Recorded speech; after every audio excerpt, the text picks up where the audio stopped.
Il y a des films ou même des jeux vidéo qui ont marqué les esprits des plus nostalgiques d'entre nous. Mais on ne parle pas assez des films d'animation, et même si j'avoue ne plus regarder de dessins animés du haut de mes 32 ans, il y en a tout de même un que je n'ai jamais réussi à oublier et que je me plais à revisionner même aujourd'hui.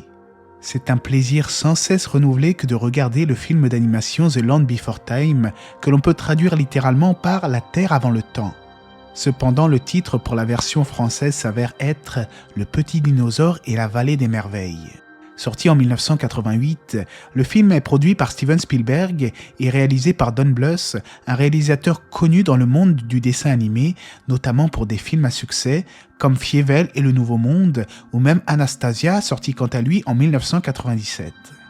Le film Le Petit Dinosaure dont nous allons parler aujourd'hui fut un tel succès que 13 autres longs métrages ont été produits, tous sortis directement en vidéo entre 1994 et 2016. Personnellement, j'ai regardé ces dessins animés lorsque j'étais petit et je trouve que la plupart des suites sont d'une qualité moindre et que seul celui dont nous allons parler aujourd'hui mérite que l'on s'y attarde. Pour la petite histoire, je viens de revisionner le film pour la énième fois, mais cette fois-ci accompagnée de mon épouse. Elle n'a donc, contrairement à moi, aucune nostalgie du film en question. Et pourtant, ce qui à la base est un film destiné aux enfants lui a beaucoup plu. Mais alors pourquoi ce film plaît-il à toutes les générations ? C'est ce que nous allons voir ensemble dans quelques instants. Il était une fois, sur cette même terre, sous ce même soleil, bien avant toi et aussi bien avant le bison et la baleine, bien avant le mammouth et le mastodonte, le temps des dinosaures. Ainsi commence le film avec un monologue doublé par Henri Virlogeux pour le doublage français de 1989. Un autre doublage a vu le jour en 2002 et pour ceux qui ont connu le film avant cette date, il est indéniable que la qualité de la VF était de loin meilleure avec le doublage original. Pour ceux d'ailleurs qui n'arrivent pas à retrouver le doublage original, moi aussi je ne l'ai jamais retrouvé en DVD malheureusement. L'histoire met donc en avant un petit dinosaure nommé Petit Pied, un long cou, considéré en réalité comme un petit brontosaure. Petit Pied naît au sein de sa famille, à savoir ses grands-parents et sa mère. Nous suivons alors le parcours de dinosaures qui souffrent de la faim et cherchent des terres plus fertiles pour pouvoir vivre sereinement et se nourrir à satiété. La mère de Petit Pied lui parle souvent d'une grande vallée, une terre mystérieuse qui comporterait beaucoup de verdure et de quoi assurer leur subsistance. En fait, c'est l'histoire d'un long voyage vers la vie que ce dessin animé nous offre.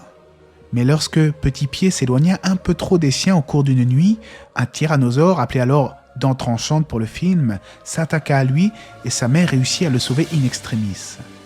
Elle fut alors gravement blessée et conséquemment un terrible tremblement de terre survient au même moment, ce qui sépara beaucoup de familles de dinosaures. Cela fait sans doute allusion à la Pangée, une période ancienne sur Terre où les continents étaient regroupés en un bloc avant de se disloquer petit à petit. Oui, je glisse des petites infos sur les dinosaures dans cette vidéo puisque j'aime ça, il faut le dire. Mais malheureusement, après l'attaque du Dent Tranchante, Petit Pied finira par retrouver sa mère sur le point de mourir. Il devient donc par la même occasion orphelin et part à la recherche de ses grands-parents. Cette scène où Petit Pied voit la mort de sa mère est une scène particulièrement touchante, triste je vous l'accorde, mais poétique. Cela me rappelle un peu Final Fantasy IX qui, sous ses airs enfantins, aborde des thèmes assez sombres comme le deuil. C'est cette phase de deuil que Petit Pied va devoir apprendre à surmonter alors qu'il se retrouve livré à lui-même, sans repère et éloigné de ses grands-parents. Alors, au début, il cherche un responsable, Dents Tranchantes, sa mère, voire lui-même. Mais en réalité, ce n'est la faute de personne. Tel était le destin, lui enseigne un vieux dinosaure, le vieux Plocus, dont celui qui lui prête sa voix est le même narrateur que celui qui s'occupe du monologue. Le message que véhicule le film est que malgré la souffrance, il faut essayer de se relever et de toujours aller de l'avant. En effet, après la mort de sa mère, Petit Pied ne songe même plus à aller vers la grande vallée, ni même à se nourrir. Mais il s'émerveille à un moment lorsqu'il voit sa propre ombre en pensant qu'il s'agit de celle de sa mère.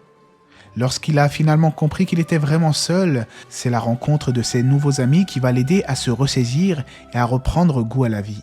Becky, une grande bouche, considérée comme une Saurolophus de nature joviale. Pointu, un queue à pointe, un stégosaure qui ne pense qu'à son estomac. Petri, un ptéranodon, un tantinet peureux et agaçant. Et il y aura également Serra, une trois-cornes, considérée comme une tricératops et de nature très orgueilleuse.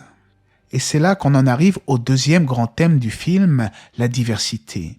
Alors que leurs parents leur martèlent qu'il ne faudrait pas se mélanger avec d'autres dinosaures, nos petits dinos font fi de toutes ces recommandations pour former un groupe soudé dont l'amitié prend le dessus sur les différences. Cela dénonce clairement le racisme. C'est un beau message pour les enfants, surtout à une époque où les divisions basées sur les différences ethniques sont d'actualité. En suivant alors le grand cercle de lumière, le soleil, Petit Pied et ses amis se mettent en route pour traverser les marécages, les montagnes qui crachent du feu et réussissent finalement à atteindre la grande vallée. Mais avant d'atteindre cette dernière, ils devront échapper à une éruption volcanique en évitant une coulée de lave, trouver à manger et éviter au passage de se faire écraser par des pachycéphalosaures.